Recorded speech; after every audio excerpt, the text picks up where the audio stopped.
Gold, trusted gold buyers. మీరు తాకట్టు పెట్టిన బంగారాన్ని విడిపించి ఈ రోజు ఉన్న మార్కెట్ ధరకు కొనబడను.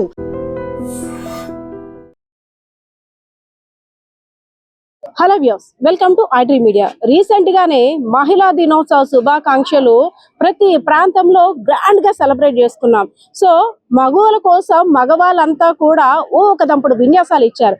కానీ కొన్ని సంఘటనలు చూస్తుంటే అసలు వారు అనే మాటలకి చేసే చేష్టలకి ఎక్కడ పొంతం లేనట్టు కనిపిస్తుంది. సో రీసెంట్ గా విజయనగరం జిల్లా కేంద్రంలో ఉన్నటువంటి ఒక ప్రైవేట్ కోచింగ్ సెంటర్ నిర్వాహకుడు భాగోతం అంతా కూడా ఆ కోచింగ్ సెంటర్ లో ఎవరైతే విద్యార్థులను కాంపిటేటివ్ ఎగ్జామ్ సంబంధించి కోచింగ్ తీసుకుంటున్నారో వాళ్ళంతా కూడా ఎవరైతే యాజమాన్యం ఉందో దాన్నంతా కూడా బట్టబయలు చేస్తారు. తమని లైంగికంగా ఆరోపించడమే కాకుండా లైంగికంగా వేధిస్తున్నాడంటూ అదే విధంగా బ్లాక్ మెయిల్ కూడా పాల్పడుతున్నాడంటూ పోలీసులకి ఫిర్యాదు చేయడం కూడా జరిగింది. సో దీనికి సంబంధించిన డీటెయిల్స్ అయితే మాత్రం బీజేపీ మహిళా మోర్చా నాయకులు కూడా మాట్లాడేందుకు సిద్ధంగా ఉన్నారు. ఎందుకంటే ఆ మహిళలకు సపోర్ట్ గా నిలుస్తూ వీరు కూడా పొద్దున్న నుండి స్టేషన్ దగ్గర ఉన్నారు. సో మాట్లాడదాం. మేడం, మహిళా దినోత్సవ వేడుకలు చాలా బాగా గ్రాండ్ గా చేసుకుందాం, మహిళలకి మేము అండగా ఉంటాం, మహిళల మీద ఈగ కూడా వాళ్ళనివ్వం అంటూ చాలా మంది, ఎందుకంటే విద్యా బుద్ధులు నేర్పాల్సిన ఉపాధ్యాయులే కీచకులుగా మారి ఇలాంటి లైంగిక వేధింపులకు గురి చేస్తే ఆ విద్యార్థుల బ్రతుకు అదే విధంగా మహిళల బ్రతుకు ప్రశ్నార్థకంగా మారే అవకాశం ఉందంటారా? ఉందండి, కంపల్సరీ అమ్మది ఉందంటాము. మహిళలకి ఈ విధంగా ఈ విజయనగరం జిల్లాలో ఈ కోచింగ్ సెంటర్ లో ఈ విధంగా జరుగుతుంది అని అంటే చాలా ఇది ఆశ్చర్యకరమైన విషయం. ఎందుకంటే ఇలా అయితే ఎప్పుడు జరగలేదు, వినలేదు కూడా. అంటే పెద్ద పెద్ద సిటీస్ లలో జరగొచ్చేమో కానీ మన విజయనగరం జిల్లాలో అయితే కోచింగ్ సెంటర్లు ఇలా జరుగుతుందని మాత్రం ఎవరు వినలేదు. ఈ రోజు ఇది ఇలా జరిగిందనంటే ఇది చాలా బాధాకరమైంది. ఒక టీచర్ అయ్యి ఉంటే పిల్లల్ని ఈ విధంగా లోబరుచుకొని పిల్లల్ని బ్లాక్ మెయిల్ చేసి తన ఇష్టం వచ్చినట్లు వాడుకుంటుంటే ఇది ఎంతవరకు కరెక్ట్ అమ్మా? మన చట్టాలు అయితే మహిళలకు చాలా రకాలుగా మన ప్రభుత్వాలు మహిళలకు ఎన్నో రకాలుగా కల్పిస్తున్నాయి చట్టాలు. అట్లాంటిది ఈ రోజు ఈ మహిళలు ఎందుకు ఇంత జరుగున్నా కూడా బయటకు రావట్లేదు, భయపడుతున్నారు.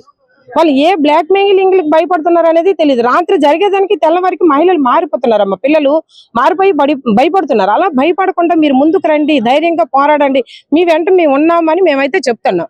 మన మహిళల పట్ల మేము ఎంతవరకైనా మీతో పాటు ఉంటామని మేము చెప్తుంటే. మేడం, అంటే మన విజయనగరం ప్రాంతం అనేసరికి కూడా అసలు ఎక్కడ ఉన్నామా లేదా, అందులో మహిళలు బయటకు రావడానికే చాలా భయపడుతూ ఇంట్లో పేరెంట్స్ ని అదే విధంగా కుటుంబ సభ్యుల్ని ఒప్పించుకొని ఒక బయటికి అడుగు ఇప్పుడిప్పుడే పడుతున్నాయి అనిపిస్తుంది.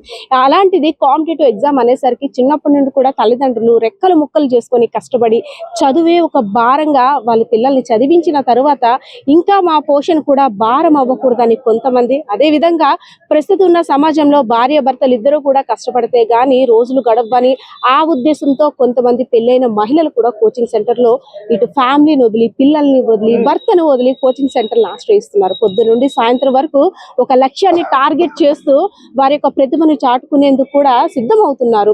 అలాంటి మహిళలపై ఇంకా ఏదైనా ఉంటే భరోసా ఇవ్వాలి గానీ ఇలాంటి కీచకులు చేస్తున్న దాని వల్ల ఇంకా మహిళలు బయటకు వచ్చే అవకాశాలు ఉన్నాయంటారా? ఉండవమ్మా. ఇక్కడ ఇలా జరుగుతుంది అని అంటే ఏ పేరెంట్స్ కూడా ఆలోచిస్తారు కదా, అమ్మ అక్కడికి వెళ్తే ఇలా జరుగుతుంది, కోచింగ్ సెంటర్లు ఇలా ఉంటాయంట, ఇంకా పిల్లలు ఇంట్లో ఉండి చదువుకోవడమే మంచిది, ఇలా వెళ్తుంటే మన పిల్లల బ్రతుకులు ఏమవుతాయి, పేరెంట్స్ అలా ఆలోచిస్తారు. తర్వాత ఫ్యామిలీస్ కూడా అలాగే ఆలోచిస్తుంటాయి. అలా ఆలోచించేటప్పుడు మహిళ బయటికి రావడానికి భయపడుతుంది, మహిళ అనేది బయటికి రావడానికి చాలా భయపడుతుంది. ఇలాంటి ఇది లేకుండా మనము మహిళలకి సరైన భరోసాని ఇవ్వాలనే ఆలోచనతో మేము మార్నింగ్ నుంచి కూడా అక్కడ ఇన్స్టిట్యూట్ కి వెళ్ళాము, వాళ్ళతో మాట్లాడి తర్వాత ఇక్కడికి కూడా వచ్చి వీళ్ళందరికీ ధైర్యం చెప్తూ ఉంటున్నాము. తన సిఐ గారు కూడా చెప్తున్నారు, అమ్మ ఇది చాలా పెద్ద ఇష్యూ, చిన్న ఇష్యూ అయితే కాదు, మీరు భయపడొద్దు, మీకు జరిగేది చాలా అన్యాయం అని ఆయన కూడా చెప్తున్నారు, మేము చెప్తున్నాము. ఈ పిల్లల కోసం అయితే మేము ఎంతవరకైనా పోరాటానికి సిద్ధంగానే ఉన్నాము. ఎస్ మేడం, అంటే పొద్దు నుండి కూడా నిన్నటి వరకు కూడా చాలా స్ట్రగుల్స్ ఫేస్ చేస్తున్నారు ఆ విద్యార్థులు ఎవరైతే బాధితులు ఉన్నారో. అంటే సెక్షువల్ అబ్యూస్మెంట్, వాళ్ళని లైంగికంగా మాటలతో పాటు తాకరాని చుట్ట తాకడం, అదే విధంగా లైఫ్ సెటిల్మెంట్ కోసం మీరు నేను చెప్పిన దానికి అంగీకరిస్తే మీకు ఉద్యోగాలు వేయిస్తారని ఒక్కొక్క రకంగా ఆశ చూపి వాళ్ళని లోబర్చుకున్నాడు అనేసి కూడా ఆరోపిస్తున్న పరిస్థితి కనిపిస్తా ఉంది. అయితే వాళ్ళకి జరిగిన అన్యాయం గురించి చెప్పడానికి కూడా ఇన్ని చట్టాలు ఉన్నాయి, పోలీసులు ఇంత అండగా ఉన్నారు, అయినా సరే ఎందుకు మేడం వారిలో భయాన్ని పోగొట్టలేకపోతున్నా? మనది భారతీయ సంస్కృతి అండి. భారతీయ సంస్కృతిలో ఏంటంటే రక్షణ కవచంలో ఉండేది ఆడపిల్ల. కానీ మనకి ఎంతో మంది శక్తులు ఉన్నారు. ఝాన్సీ లక్ష్మీబాయి, రుద్రమాదేవి, పల్నాటి వాడి నుంచి ఏలిన వాళ్ళు ఉన్నారు, యుద్ధాలు చేసిన వాళ్ళు ఉన్నారు, సరోజిని లక్ష్మి గారు ఉన్నారు. కానీ ఈ రోజు అమ్మాయిలు బయటకు రాలేకపోవడానికి కారణం కూడా ఉందండి. వారు చదువు కోసం ఉద్యోగం సాధించాలి అనే తపనతో వెళ్ళారు. ఒక ఉద్యోగం సాధించాలి, సొసైటీలో నాకు గుర్తింపు ఉండాలి అనే తపనతో అక్కడ మాక్సిమం మ్యారీడ్ అమ్మాయిలు ఉన్నారండి. మ్యారీడ్ అమ్మాయిలు ఉన్నారు అంటే వాళ్ళ భర్త ఎంత సపోర్ట్ చేస్తే వాళ్ళు బయటకు వస్తున్నారు. అటువంటి సపోర్ట్ చేసే భర్త నేను ఇలా ఫేస్ చేశాను అని చెప్తే అతనంతా హర్ట్ అవుతారు, తనంత అంటే డిప్రెషన్కి వెళ్ళిపోతారు. నా భార్య ఇలా ఇబ్బంది పడిందా నేను బయటికి పంపడం వల్ల అని అమ్మాయిలు బయటకు చెప్పుకోలేక దాచుకోలేక సతమతం అవుతూ చాలా ఇబ్బంది పడ్డారనమాట. ఆయన చేసిన హెరాస్మెంట్స్ చాలా, అంటే ఇన్స్టిట్యూట్ పెట్టిన దగ్గర నుంచి ఆయన ఇదే పాలసీలో రన్ అవుతున్నాడంట. కానీ ఈ రోజు అమ్మాయిలు ఏంటంటే బయటకు వచ్చారు. బయటకు వచ్చిన తర్వాత మా పార్టీ తరఫు నుంచి అందరూ సపోర్ట్ చేసి మీకు ఎందుకమ్మా భయం లేదని చెప్పాము. ఈరోజు మనం శాటిలైట్లు పెడుతున్నామండి, అంతరిక్షంలోకి వెళ్తున్నామండి. విజయనగరంలోని ఇంతవరకు ఒక అమ్మాయి ఇన్స్టిట్యూట్కి వెళ్ళి ఇలా బాధపడింది అని ఇంతవరకు మనకు తెలియదండి. ఎన్నో కోచింగ్ సెంటర్స్ ఉన్నాయి. నేను కూడా కోచింగ్ సెంటర్కి వెళ్ళి కోచింగ్ తీసుకుని LLB కంప్లీట్ చేసి ఈ రోజు ఇలా ఉన్నాను. అలాంటిది ఈ రోజు ఆయన ఆ ఇన్స్టిట్యూట్ని ఏ విధంగా వాళ్ళ ఇంటి వాళ్ళు మాకు తెలియదు అని చెప్పారంట.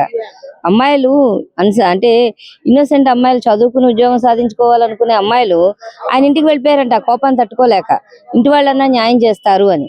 కానీ వాళ్ళు మాకు అసలు ఏమీ తెలియదు, ఏం జరుగుతుందో మాకు తెలియదు అని చెప్పారట. ఓకే, వాళ్ళకి తెలియకపోవచ్చు. కానీ ఎప్పుడైతే అమ్మాయిలు బయటకు వచ్చారో, బయటపడ్డారో, ఎవరో ఒక పర్సన్, వాళ్ళ ఇంటి పర్సన్ ఎవరో మొత్తం మీద అమ్మాయిలు ఇప్పుడు అప్పుడే హెరాస్మెంట్ స్టార్ట్ చేసేస్తారంట. నైట్ నుంచి మీరు బయటకు రాకండి, మీరు బయటకు వస్తే మిమ్మల్ని టార్గెట్ చేస్తాం, మేము మాతో ఉన్న వాళ్ళకి మేము ఏం చేయాలో మాకు తెలుసు, మీరు సైడ్ అయిపోతే మీ ఫీజులు ఇచ్చి మిమ్మల్ని వెనక్కి పంపించేస్తాం. ఎంతమందికి ఫీజులు ఇచ్చి వెనక్కి పంపిస్తావు? నీ ఇన్స్టిట్యూట్ రన్ చేస్తే ఇలాంటి పనులు చేస్తావా?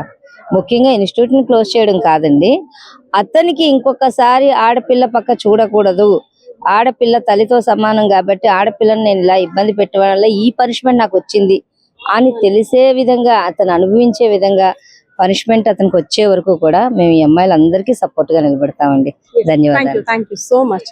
సో ఏదైతేనే ఎవరైతే లైంగిక వేధింపులకి గురి అయ్యాము అంటూ ఆరోపిస్తున్నారో ఆ యువత అందరు కూడా, విద్యార్థులు అందరు కూడా న్యాయం జరిగేంత వరకు మా పోరాటాన్ని అయితే ఆపేది లేదు. అదే విధంగా ముఖ్యంగా ఇలాంటి సమస్యలు ఎదురైనప్పుడు ఒక మహిళ తానంతట తాను బయటకు వచ్చి తనకు జరిగిన అన్యాయం పట్ల కంప్లైంట్ ఇచ్చే స్థితికి ఇంకా రావాల్సిన ఆవశ్యకత చాలా ఉందని అయితే మాత్రం ఇక్కడ మహిళా మోర్చా సభ్యులు చెప్తున్న పరిస్థితి అయితే కనిపిస్తా ఉంది. కెమెరా పర్సన్ బాలకిషన్తో పద్మ, i-Dream మీడియా, విజయనగరం.